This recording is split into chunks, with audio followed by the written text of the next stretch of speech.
Shalom keluarga damai.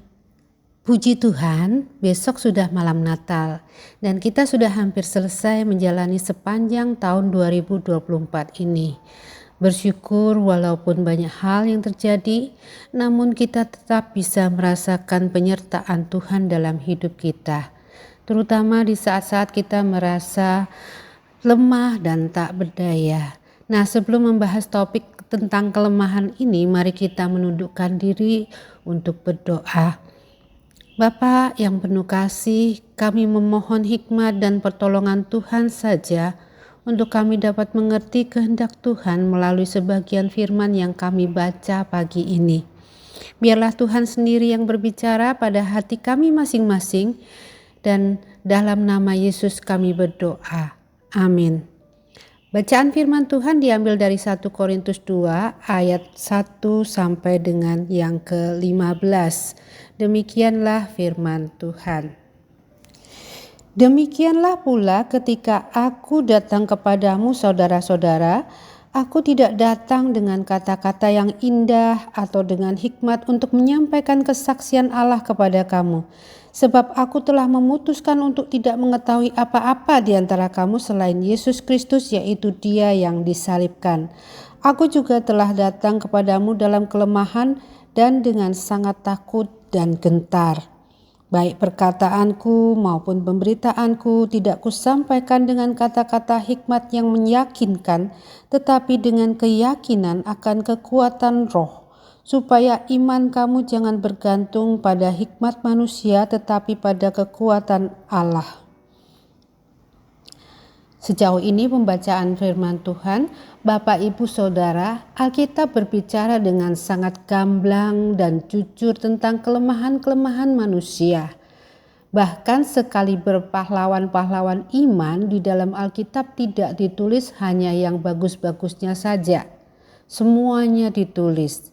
Ada Nuh yang mabuk, Abraham berbohong karena takut istrinya diambil, Isa pilih kasih antara anaknya Esau dan Yakub. Kemudian Yakub sendiri menipu kakaknya Esau, ayahnya. Kemudian ayah mertua, bahkan istri-istrinya juga. Lalu ada Musa yang minder dan pemarah. Daud yang berzinah dan membunuh. Elia yang takut dan putus asa. Yunus yang tidak taat dan pemarah. Paulus yang suratnya kita baca pagi ini adalah juga seorang penganiaya jemaat sebelum bertobat.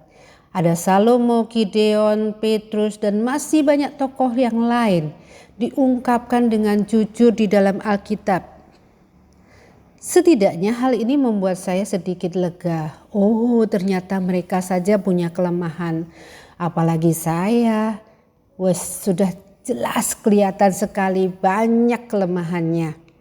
Puji Tuhan, kalau Allah berkenan memungut saya dari jerat dosa, dari carut marutnya karakter sifat pribadi saya, dan mengampuni saya, serta menerima saya apa adanya. Kita bisa melihat bagaimana Tuhan mengubah orang yang punya kelemahan-kelemahan di dalam Alkitab itu menjadi tokoh-tokoh yang menakjubkan dengan kekuatan Tuhan. Mereka sanggup menaklukkan kerajaan-kerajaan, memimpin bangsa yang besar, membelah lautan, merobohkan tembok, menurunkan api, memadamkan api, menutup mulut singa-singa, menyembuhkan orang sakit, bahkan membangkitkan orang mati. Mengenai kelemahan dan kekurangan pada setiap manusia, kita menyadari hal ini. Karena itulah komikus mengarang tokoh-tokoh fiksi seperti Avenger atau Justice League, seperti Thor, Iron Man atau Superman, dan selalu ditambahkan di dalam tokoh itu ada kelemahannya. Contohnya tokoh Superman, dia tidak bisa berada dekat-dekat dengan Kryptonite. Karena begitu dia dekat langsung menjadi lemah dan kehilangan kekuatan supernya. Begitu juga dalam realitas sehari-hari, setiap orang punya kelemahan yang tidak sama. Misalnya kita menyadari bahwa seseorang kelemahannya ada di fisiknya, sementara orang yang lain punya kelemahan dalam karakternya atau kepribadiannya. Nah, Bapak Ibu Saudara, setiap kita diciptakan serupa dan segambar dengan Allah. Namun masing-masing kita mewarisi sifat dosa yang merusak gambar dan rupa Allah tersebut. Sehingga kita seharusnya binasa serta terhilang untuk selama-lamanya. Puji Tuhan, Yesus datang untuk menebus dosa kita dan menyelamatkan kita. Tidak hanya itu, kasih Tuhan yang begitu besar itu juga berkenan untuk memakai kita menjadi duta utusannya, orang pilihannya, lengkap dengan segala kelemahan kita. Allah tidak memakai kita karena kita tampan, cantik, hebat, atau kekuatan kita. Tuhan menerima kita apa adanya tanpa syarat. Tuhan justru berkenan memakai kita yang komplit dengan kelemahan ini untuk menunjukkan kasih karunia-Nya yang melimpah kepada kita.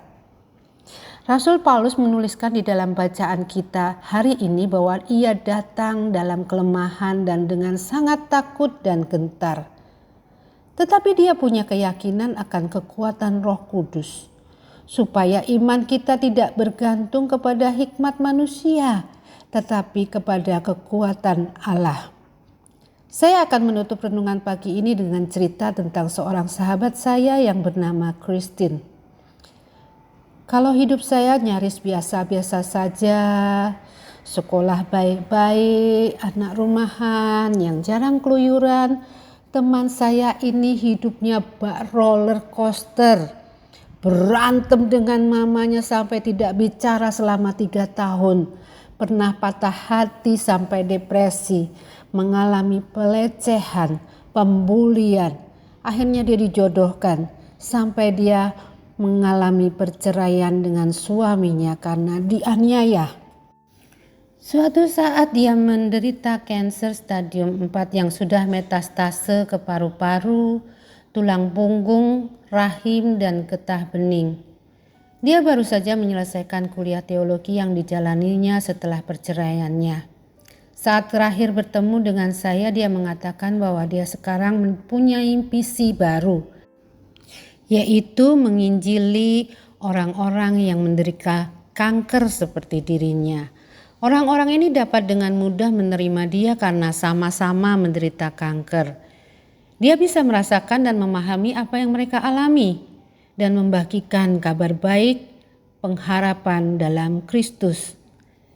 Saat ini Christine sudah bersama Bapa di surga, tetapi kisah hidupnya telah menjadi inspirasi bagi saya dan orang-orang yang dekat dengannya. Buluh yang terkulai itu sudah dijadikan indah melalui kesaksian hidupnya. Allah memakai kelemahan tubuhnya untuk menjangkau jiwa-jiwa dan menjadi duta Allah walaupun dalam kelemahan fisiknya. Allah berkenan memakai pengalaman pemberontakannya, kehancurannya, pertobatannya, dan Allah membalut luka-lukanya dan menyebut dia kepunyaannya. Bukan berarti saya lebih baik. Sama, saya juga manusia berdosa.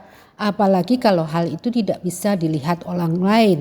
Segala pikiran, keinginan, kesombongan, dan lain-lain. Sungguh saya membutuhkan anugerah pengampunan dan pertolongan Tuhan setiap saat untuk bisa dipakai menjadi duta dalam kelemahan saya.